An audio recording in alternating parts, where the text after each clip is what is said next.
very common complaint about bargain Chinese watches is the names. And this is possibly the worst I've seen. I can't even read it. It's just a collection of letters. It's as if they just chose 5 random letters out of a Scrabble bag, and pretty bad letters at that. This is the TPOFHS. Of course, it could be an abbreviation, but I very much doubt it. Anyway, let's have a look at this thing.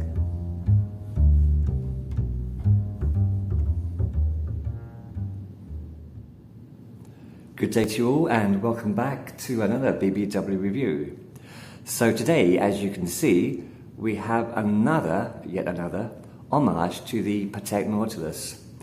And among the 6 or 7 that I have reviewed on this channel, I think this does a pretty good job when you consider that it costs just under $5, and that's including postage and packaging. So looking at the thing in more detail, the aesthetics basically do copy most things that the Patek Nautilus does offer.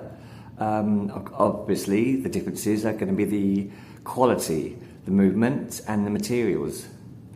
The TPOFHS, let me check that, the TPOFHS, just under $5, is 93 grams in weight, including the supplied stainless steel bracelet. The dimensions, you have 41 millimeters from west to east, that's from these ears across, and the lug width, which is always the most important measurement, is slightly over 50. It's about 51 millimeters from lug to lug. Where the bracelet meets the case, you have a 28 millimeter width, which tapers down to the clasp at 18 millimeters. So a 10 millimeter difference from the start of the bracelet to the clasp ending there.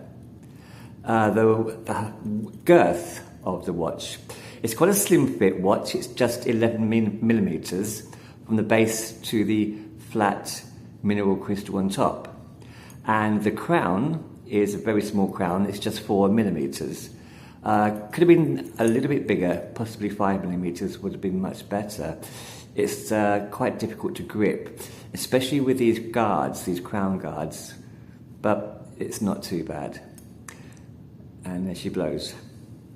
The material, obviously, just under $5, you're going to get a alloy case.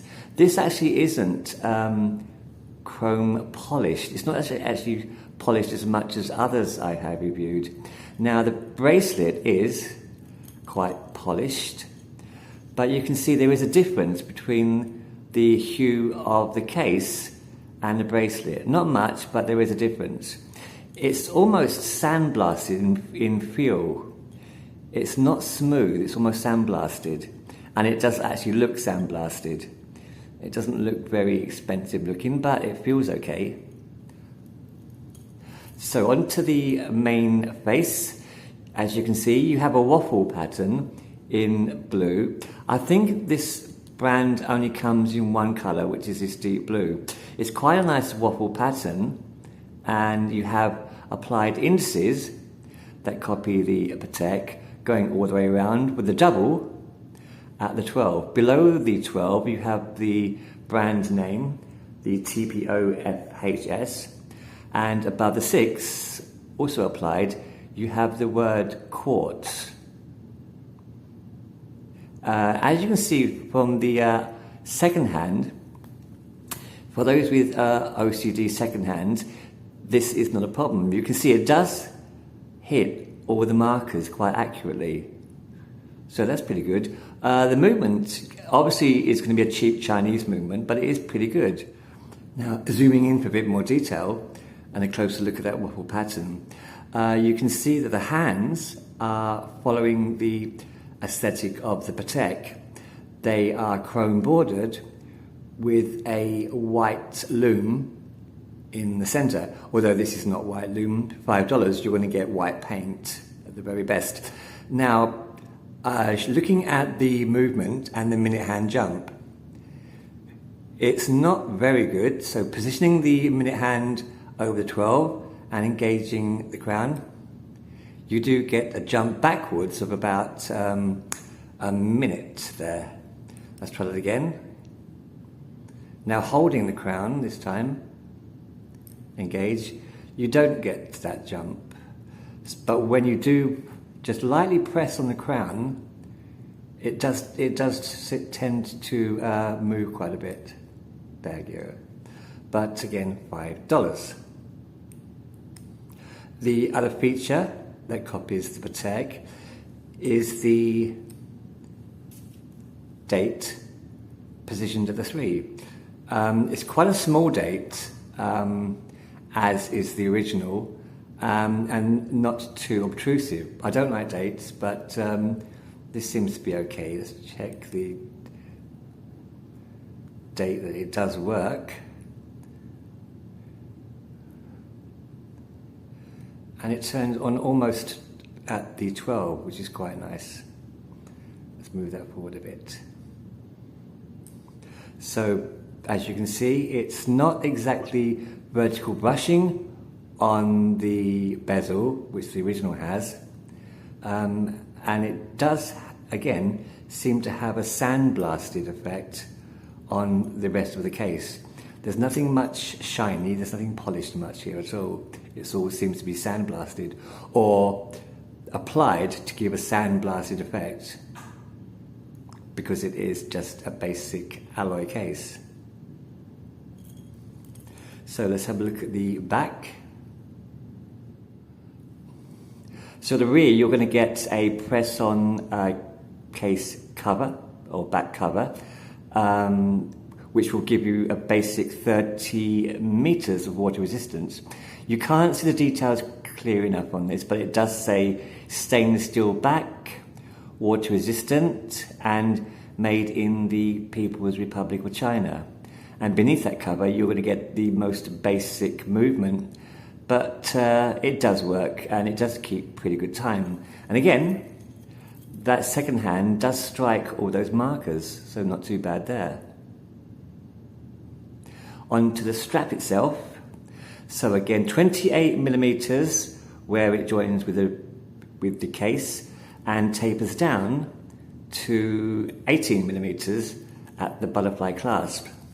The bracelet is push pin adjustment, which I like. I've removed about 4 pins here. The styling is very similar to the original Patek, but I'm not sure if you can see this. Now, look at the brushing on these center links here. Now, when you get to the one which joins with the case, which is part of the case, you can see where that sandblasting takes over. So there is a difference between the polishing or the sandblasting on or the lack of, on the bracelet, where it does join with the case. So there is a difference there, but not a noticeable one. The links themselves are individual, so you'll get a kind of H link there and a central link which is attempted to be polished, where the outer ones are not. And again, there is a slight contrast of where it does join with the case. But for $5, I was quite happy that it does come with a butterfly deployment clasp, and you do get push pins, which I do like. So that's basically it. Quite a basic watch, but for $5 I am quite happy with it. So let's have a look at this thing on the wrist.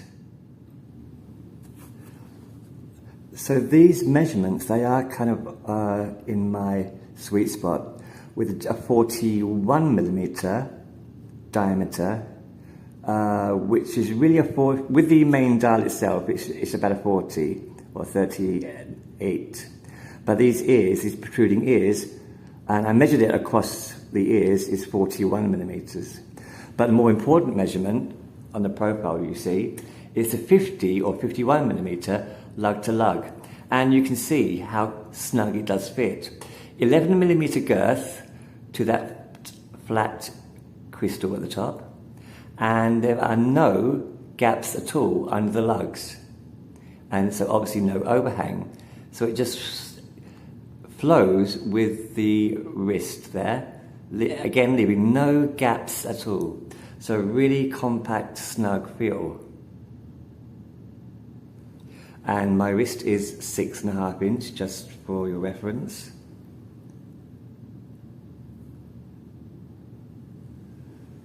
So altogether, it is quite a nice watch, and I can't complain at all for just under $5 US.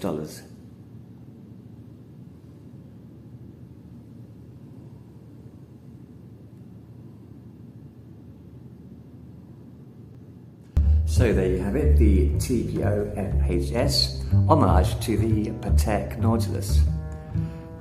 Now, there should be a lot of compromises regarding this watch, but for $5, or just under $5 actually, there are not. That being the case, I do recommend this watch. You get a lot more than what you pay for, and in all intents and purposes, it should be a lot more than it is. So that's it for today. Thanks for watching, and I hope to see you again with another watch on the green chair. Until then, as always, take it easy.